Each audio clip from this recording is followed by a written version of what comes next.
मीर हसन में खुश आमदीद। जदीद एआई के अंदाज में इस्लामी मालूमात। खुश आमदीद। कभी सोचा है कि अल्लाह के अर्श यानी इलाही तख्त के बारे में जब बात होती है तो उसका असल मतलब क्या है? क्या ये एक हकीकी ठोस चीज़ है या ये सिर्फ अल्लाह की लामहदूद ताकत और बादशाही की एक अलामत है?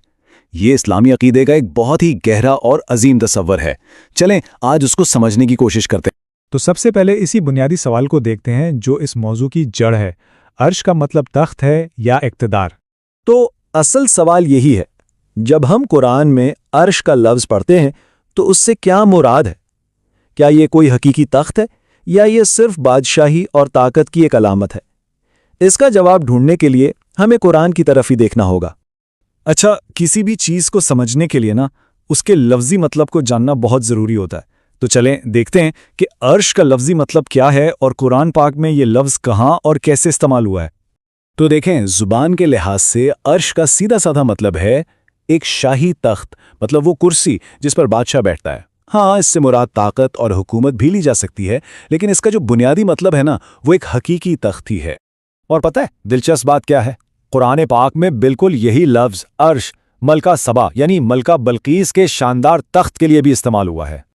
और सिर्फ यही एक मिसाल नहीं है, एक और जगह हज़रत यूसुफ अलैहिस्सलाम के किस्से में भी यह लफ्ज़ आता है जहां वो अपने वादेन को अर्श पर बिठाते हैं। तो यहां भी मतलब बिल्कुल साफ है कि एक हकीकी तख्त की बात हो रही है। तो अब जब हमने लफ्ज़ी मतलब समझ लिया तो अब आते हैं असल मौजू की तरफ, अल्लाह के अर्श की तरफ। उसकी अजमत कैसी है? अब ज़रा दुनियावी तख्तों से नज़र हटाकर अल्लाह के अर्श का तसव्वुर करें। कुरान हमें बताता है कि ये एक हकीकी बहुत ही आलीशान अर्श है, इतना अजीम कि फरिश्ते इसके इर्द गिर्द हल्का बनाकर अल्लाह की तस्बीह बयान करते रहते हैं। और उसके हकीकी होने की एक और बहुत बड़ी दलील ये आयत है जिसमें बताया गया है कि क़यामत के दिन 8 फरिश्ते रब के अर्श को उठाए हुए होंगे। मतलब ये कोई ख्याली चीज़ नहीं है। तो यहाँ समझने वाली बात यह है कि अर्श एक हकीकी मौजूद चीज़ तो है ही, लेकिन साथ ही साथ ये अल्लाह की बादशाही और ताकत की सबसे बड़ी निशानी भी है। यूँ समझें कि ये दोनों चीज़ें एक दूसरे से जुड़ी हुई हैं, अलग नहीं हैं। अच्छा, तो ये सवाल जहन में आता है कि ये अर्श आखिर कितना बड़ा है, इसकी वुसअत का क्या आलम है। चलें इसकी अज़मत का थोड़ा सा अंदाज़ा लगाने की कोशिश करते हैं।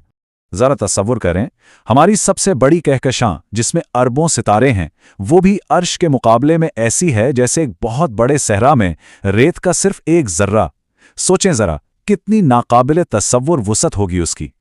और बात यहीं ख़त्म नहीं होती।